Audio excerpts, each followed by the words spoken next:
कभी दिल लगाना हो तो सांवले रंग से लगाना, कि कभी दिल लगाना हो तो सांवले रंग से लगाना, क्योंकि गोरे आजादी से पहले भी बेवफा थे, आजादी के बाद भी बेवफा है। कि बिना तरैन के चांद ना होला,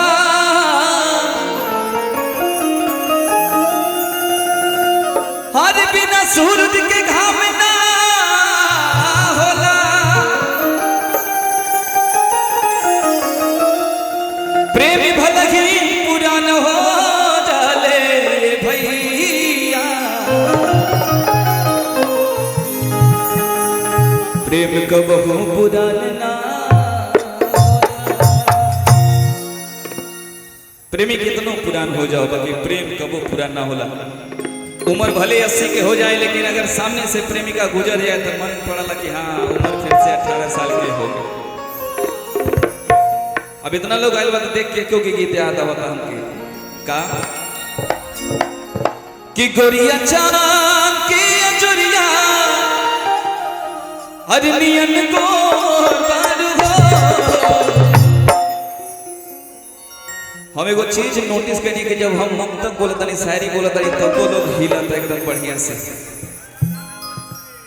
हमके लगा था कि लोग समाचारों पे डांस करेला, अगर टीवी में समाचार बोलत हुई लोग तो वहू लोग ठुमका लगा लेते बढ़िया से।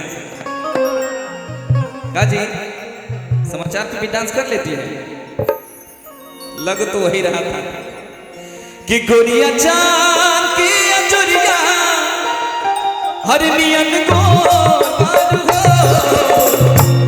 तो हर छोड़ के गुनी के जोर पार हो, तो हर छोड़ के गुनी के जोर पार हो। गोरिया चांद की अजरिया हरनियन को पार हो,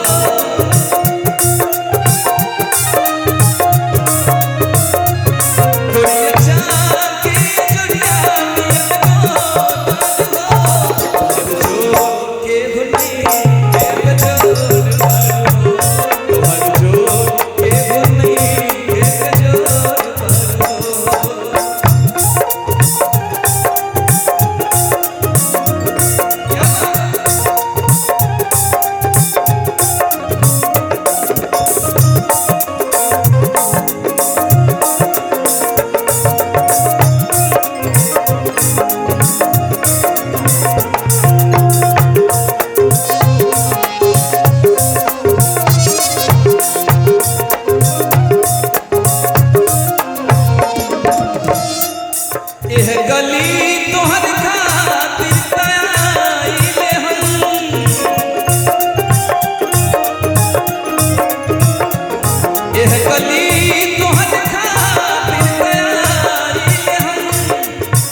गीत के लाइन बाकी है गली तोहरा खातिर तैयार हम। लेकिन सुनो हम इतना कादों में भी चल के आए बानी तो खाली हेलो एक बार ताली बजा के सभी लोग स्वागत करेंगे अनुपमा यादव जी का। बातचीत हम दूसरे से करत रानी आज, लेकिन कहा एह गली तोहरा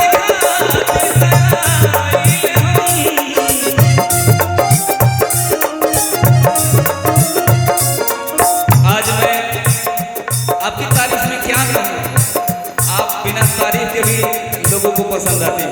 कहने की जरूरत नहीं, आपने जो किया है इतने कम समय में आपने जो मुकाम हासिल किए हैं उसके लिए हम ज़्यादा कुछ नहीं करेंगे। एक बार फिर से एक बार जोरदार तालियां होनी चाहिए अनुपमा यादव जी के लिए जो आप सभी के बीच में अभी उपस्थित हैं। माइक दे दो आपको, एक गाना कंप्लीट हो जाए। लेकिन एक बात मैं बोलूं, दीवाना दिल हुआ दीवाना,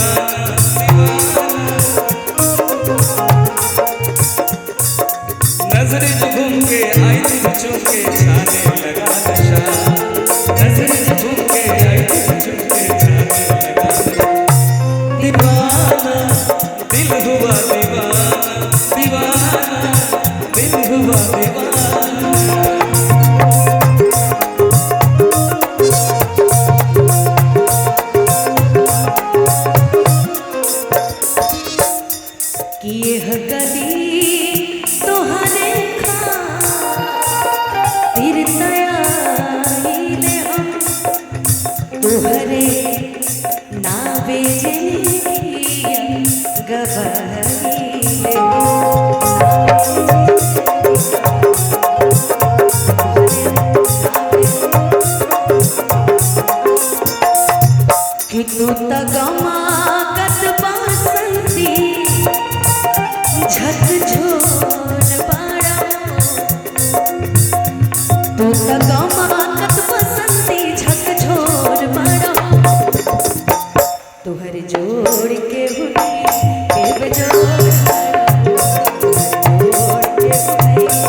मिल गया, पर अभी मुझे फिर माइक मिलेगा तो मैं सबका बहुत बहुत धन्यवाद कर दूंगी।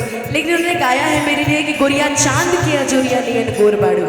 लेकिन अब आपके लिए कहेंगे कि कभी दिल लगाना हो तो सांवले रंग से लगाना, कि कभी दिल लगाना हो तो सांवले रंग से लगाना, क्योंकि गोरे आज़ादी से पहले भी बेवफा थे, आज़ादी के बाद भी बेवफा है। लेकिन इनके लिए कि जवन बात पासावर का मैं गोर का करे, जवन बात पासावर का मैं गोर का करे, जवन का दी अनार वो जोर का करे, जवन बात पासावर का मैं गोर का करे, जवन बात पासावर का मैं गोर का करे, जवन का दी अनार वो जोर का करे। Thank you. आप बीच में गा रहे थे, मैंने आपको डिस्टर्ब किया इसलिए कोई बात नहीं। अब क्षमा चाहूंगा। संतोष भैया आप नहीं, आप इस गाने को पहले पूरा करिए। ऐसे हो गया, कंप्लीट हो गया। जहाँ आप गा दी फिर वो गाना कंप्लीट है बिना कहे।